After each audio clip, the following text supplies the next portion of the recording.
কাজ করো না, এমন কথা বলো না, জীবনে এমন কিছু করো না, যা করবা আল্লাহকে ভয় করে করো। কারণ তুমি এমন কথা বলতে পারো যে কথা পৃথিবীর কেউ শুনে নাই, কিন্তু পৃথিবীর কেউ শুনে নাই, বাবা শুনে নাই, মা শুনে নাই, স্ত্রী শুনে নাই, ছেলে মেয়ে কেউ শুনে নাই। আপনার আমার আল্লাহ শুনছে না শুনে নাই? আপনার আমার আল্লাহ শুনছে, শুধু শুনে নাই, আল্লাহ আপনার আমার দিল কানের মধ্যে রেকর্ড রাখার জন্য, লেখার জন্য ফেরেশতা রাখছেন। পৃথিবীর কেউ না জানলেও এই দুইজন ফেরেশতা অবশ্যই খাতার মধ্যে রেখে রাখছেন। ঠিক না?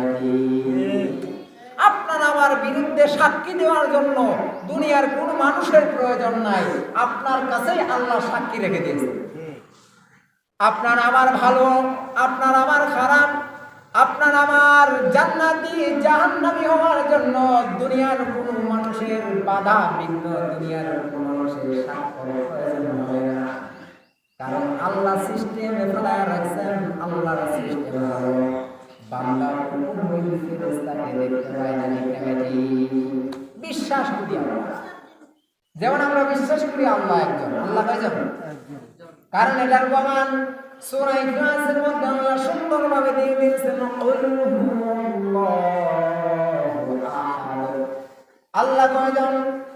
আল্লাহুস সামাদ, আল্লাহ কারো মুখাপেক্ষী নয়। যেমন আপনি আমি তবে আল্লাহ জানি, আল্লাহ সিস্টেমের ফ্লোরে ফলায় দুইজন ফেরেশতা রাখছেন। বিশ্বাস করেন বা না করেন, আপনি যাই কিছু করেন ফেরেশতা কিন্তু লিখে রাখতেছে। আর এই দুইজন ফেরেশতার নামই হলো কিরামান কাতিবিন। এই দুইজন ফেরেশতা আপনি নেক কাজ করলেও লেখে, বদ কাজ করলেও লেখে, পানির নিচে ডুব মারে আপনি গালি দিলেও তারপরও লেখে। আপনি যদি ঘুমান্ত অবস্থায় আল্লাহর জিকির করেন তা শুনে লেখে। আল্লাহ এমন সিস্টেমের মধ্যে রাখছেন, আপনি কাউকে দোষারোপ করতে পারবেন না, বরং নিজেই হাসরের মাঠের দিন, কিয়ামতের দিন নিজের আঙ্গুলগুলো নিজের হাতগুলো চিবাইতে থাকবেন, নিজে আফসোস করতে থাকবেন, তোর দিয়ে আমার কাজ হয় না, তুই আজকে আমার বিরোধিতা করলি, তোর দিয়ে আমার কোরআন ধরা হয় না, তুই আজকে আমার বিরোধিতা করলি, কোরআন করা হয় নাই, ভালো কাজ করা হয় নাই, বাইতুল্লাহ জিয়ারত করা হয় নাই, জবান দিয়ে কথা বললাম, এই জবান আপনার বিরুদ্ধে চলে যাবে। কারণ আল্লাহ কোরআনের মধ্যে বলছেন, আল-ইয়াওমা নাখতিমু আলা আফওয়াহিহিম ওয়া তুকাল্লিমুনা আইদিহিম ওয়া তাশহাদু আরজুলুহুম বিমা কানু ইয়াকসিবুন। আল্লাহ কোরআনের মধ্যে বলছেন, তোমার সাক্ষীর জন্য কোনো মানুষের প্রয়োজন হবে না। আমি আল্লাহ রাব্বুল আলামিন তোমার সাক্ষীর জন্য তোমার কাছে আমি জিনিসপাতি সেট করে রেখে দিয়েছি। তোমার সাক্ষীর জন্য তোমার অঙ্গ-প্রত্যঙ্গই যথেষ্ট। আপনার আমার সাক্ষীর জন্য অন্য মানুষের কোনো প্রয়োজনই নাই।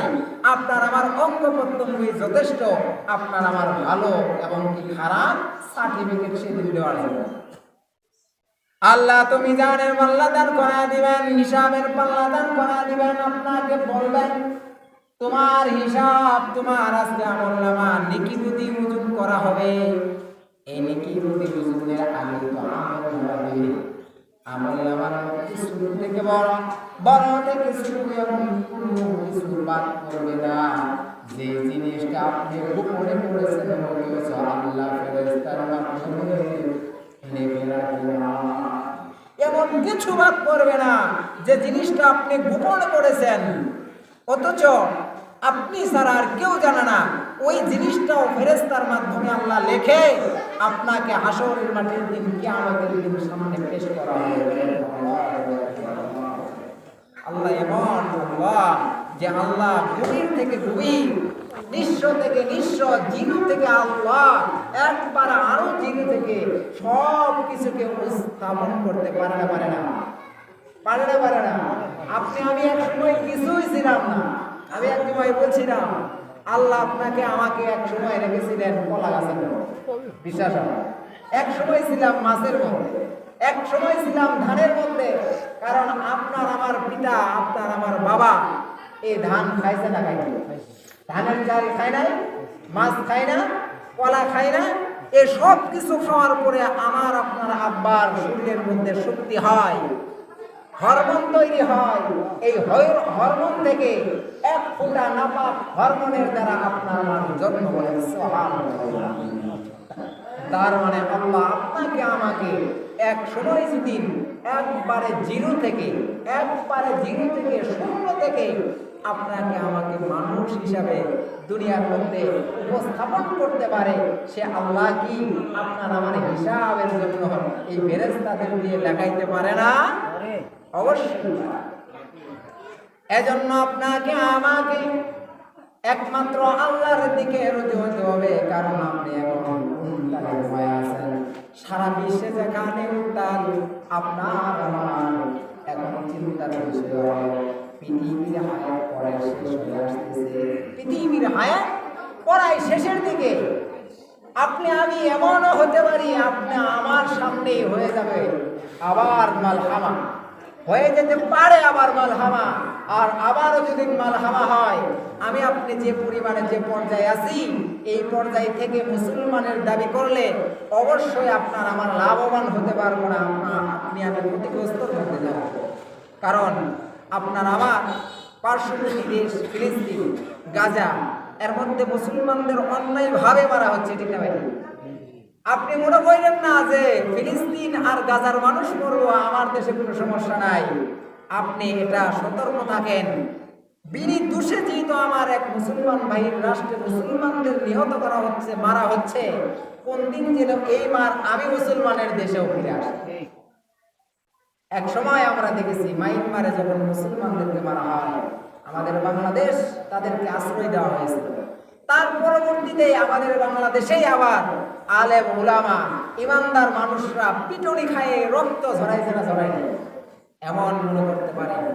আল্লাহ রাসূলের হাদিসের মধ্যে আসছে, এই ইসরাইল, এই ফিলিস্তিন যেভাবে তারা আক্রমণ করতেছে, এই ফিলিস্তিনের জমি, গাজার জমি, এই মসজিদুল, এই যে আমরা যেটারে এখন আল্লাহ রাব্বুল আলামিন অসংখ্য নবী রাসূল পাঠিয়েছেন এই মসজিদুল আকসারে, এখান থেকেই শুরু।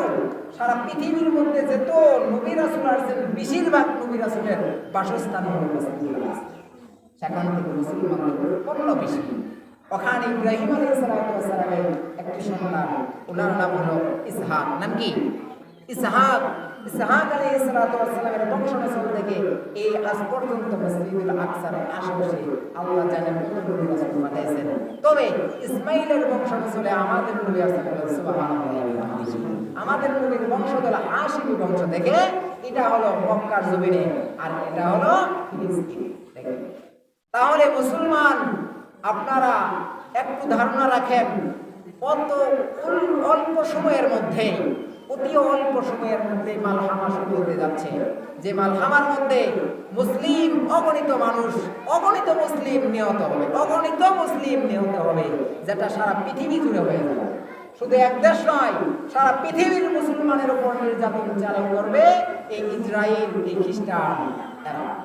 এরা এমন ভাবে চক্রান্ত করতেছে, এমন ভাবে মুসলমানদের নিঃস্ব করার জন্য তারা পায়তারা চালাইতেছে, তারা যেন জয়ী হতে পারে, এবং কি তারা জয়ী হবে।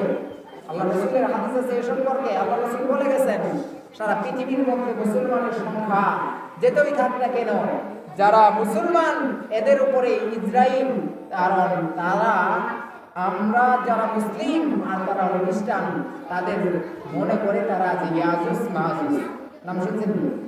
ইয়াজুজ মাজুজ নাম শুনছেন? তারপরে দাজ্জালের নাম শুনেন নাই? তারা আশা করে ওখানে দাজ্জাল আসবে, ইয়াজুজ। তারা দাজ্জালের জন্য আসন বসাবে। এই আসন বসানোর জন্য তাদের ওই ফিলিস্তিনের জায়গার মধ্যে তারা আসন দিবে, মানুষ পরিষ্কার করে। তাদের কথা হলো মানুষ শেষ করে, কে মুসলিম কে কি দেখার বিষয় নাই। তারা এক ঢালাও ভাবে যুদ্ধ চালাই যাইতেছে, মানুষকে মেরে যাইতেছে। এটাই হলো তাদের টার্গেট। কারণ তাদের আশা হলো আমাদের দলের লিডার ইয়াজুজ মাজুজ আসবে, দাজ্জাল আসবে। কিন্তু আল্লাহ রাব্বুল আলামিন এই সমস্ত দৃশ্য দেখার আগে যদি আমাদের নিয়ে নেয় তা তো আল্লাহু আকবার। আর যদি আমাদের সময় হয়ে আসে ঈমান মুক্ত করে নেন, সময় চলে আসছে, বেশি দূরে নয়, এখন সারা পৃথিবী জুড়ে মুসলমানের উপর হামলা হবে। সারা পৃথিবী জুড়ে, শুধু এক দেশ নয়, কারণ আমরা মুসলমান যে তো ঘুমিয়ে পড়তেছি, ইসরায়েল খ্রিস্টান ইহুদি নাসারা তো মাথা চারা দিয়ে উঠতেছি। আমরা যে তো নিজেদেরকে অধঃপতনের দিকে নিয়ে যাইতেছি, নামাজ ছেড়ে দিতেছি, জিকির ছেড়ে দিতেছি, আমাদের দাম আমরা যেত কমাইতেছি তারা তত বাড়তেছি। এইভাবে বাড়তে বাড়তে একদিন আপনার আমার কাছেও চলে আসবে। মনে রেখে সেই দিন আপনি আমি কোথায় যাব? আপনার আমার নাই পারমাণবিক বোমা, নাই কোনো অস্ত্র, কিন্তু আমাদের অস্ত্র হলো লা ইলাহা ইল্লাল্লাহ মুহাম্মাদুর রাসূলুল্লাহ। এই জিকিরটা অন্তত পক্ষে করা লাগবে না, লাগবে না? বেশি বেশি জিকির করেন, বেশি বেশি আল্লাহর নাম নেন, কারণ আল্লাহই পারে এই ইসরায়েলের গোষ্ঠী থেকে মুসলমানদেরকে হেফাজত করতে। ঠিক না বেটি? আল্লাহর কাছে দোয়া করবেন আল্লাহ যেন অচিরেই ফিলিস্তিন, গাজা সহ যত মুসলিম আছে সমস্ত মুসলিমদেরকে যেন ইসরায়েলের গোষ্ঠীর উপর বিজয়ী দান করবেন। কারণ আমি আপনি মুসলমান, একজন মুসলমান, আল্লাহ রাসূল হাদিসের মধ্যে বলে গেছেন, কোন মুসলমান যদি কোন প্রান্তে মার খায়, আরেকজন মুসলমান যদি অন্য প্রান্তে থাকে, সে যেন সহজেই তা না করতে পারলো ব্যতীত হয় আল্লাহর কাছে দোয়া। কারণ সারা পৃথিবীর মুসলমান একটা দেহের মতো, একটা মানুষের দেহে যেমন পায়ের মধ্যে ব্যথা পাইলে মাথার মধ্যে আঘাত করে না করে, ফিলিস্তিনি মুসলমান মার খায় আপনার আমার উপরে ব্যথা লাগতে হবে। এটাই হলো মুসলমানের ইমানের কাজ। এটা হলো 3 নম্বর ইমান, যে তাদের জন্য আমাদের মনের মধ্যে আঘাত লাগবে। কি লাগবে? আঘাত লাগবে, ব্যথাই দিতে হবে, আর আল্লাহর কাছে দোয়া করবে ইনশাআল্লাহ। তা বলতে চাইতেছিলাম, মুসলমান আমি আপনি মুসলমান, আমার আপনার হিসাব নিকাশ নাই।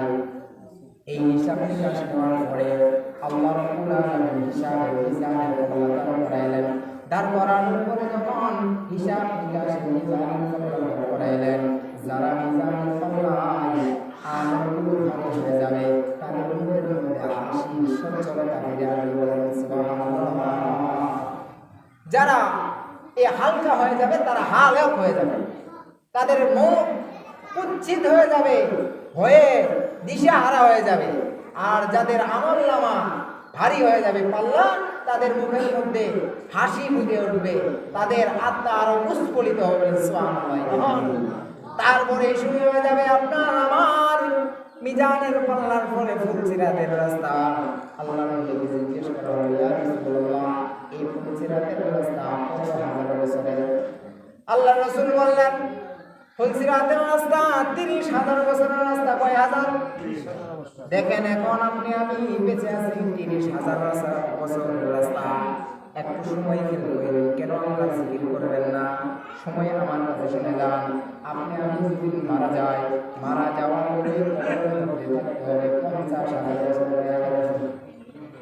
নিম্ন হাদিসের মধ্যে পাওয়া যায়। যারা শেষ কিয়ামতের আগে, কিয়ামতের আগেও যারা মারা যাবে, কমার্স কম কবরের মধ্যে তারা 40,000 বছর।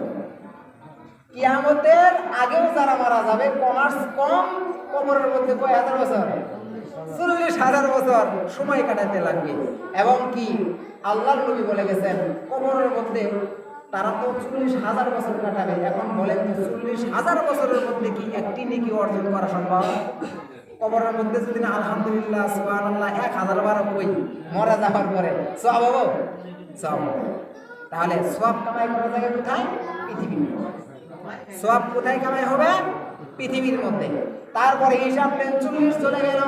হাসরের মাঠের দিন 50,000 বছর যারা থাকবেন, একটা নেকিও কামাই করা যাবে না। কারণ সেদিন যদি আপনি চিল্লায় আল্লাহু আকবার, একটি নেকিও আমল নামায় লেখা হবে না। 40 আর 50 কত বছর গেল? 90। ফুলসিরাতের রাস্তা ধরেন 30,000 বছর, 9,000 বছর। 30,000 বছরের মধ্যে আপনি যতবার আল্লাহু আকবার বলেন, সুবহানাল্লাহ বলেন, আলহামদুলিল্লাহ বলেন, একটি নেকিও আপনার আমার আমলনামায় আল্লাহ দিবেন না। একটি নেকিও দেওয়া হবে না। তাহলে হয়ে গেলে 120 বছর। তাহলে 1,20,000 বছর। ঠিক না ভাই? ঠিক। 1,20,000 বছর আপনি আমি সময় পাইলাম, অথচ একটি নেকি অর্জন হইল না। আর দুনিয়ার মধ্যে যদি আমি আপনি একবার শুধু বলি সুবহানাল্লাহ, বলেন না বলেন না সুবহানাল্লাহ, যদি একবার বলেন, আল্লাহর নবী বলেছেন আসমান থেকে জমিন পর্যন্ত আর একটা তাসবিহ আছে আলহামদুলিল্লাহ, এর পরে যদি বলেন আল্লাহু আকবার, সুবহানাল্লাহ, আলহামদুলিল্লাহ, লা ইলাহা ইল্লাল্লাহু, আল্লাহু আকবার, এই তাসবিহ বলার সাথে সাথে আসমান থেকে জমিন পর্যন্ত যত ফাঁকা জায়গা আছে আল্লাহ রাব্বুল আলামিন নেকি দিয়ে আপনার আমলনামায় ভরপুর করে দেবে। বলেন সুবহানাল্লাহ। আসমান জমিন যত ফাঁকা জায়গা আছে এই সমপরিমাণ নেকি আপনার আমার আমলনামায় দান করতে পারেন কে? আল্লাহ। তাহলে জীবিত অবস্থায় নেকি অর্জন করা যায়, ঠিক না ঠিক? মরে যাওয়ার পরে সময় পাবো 1,20,000 বছর, কিন্তু একটা নেকিও হবে না। আর জীবিত অবস্থায় একবার সুবহানাল্লাহ বললে হাদিসের মধ্যে আছে একটা তেজি ঘোড়া যদি 500 বছর দৌড়ায়, তারপরেও জান্নাতের মধ্যে একটা গাছ আছে, ওই গাছের ছায়া শেষ হবে না, কারণ ওই গাছটাই হলো সুবহানাল্লাহ।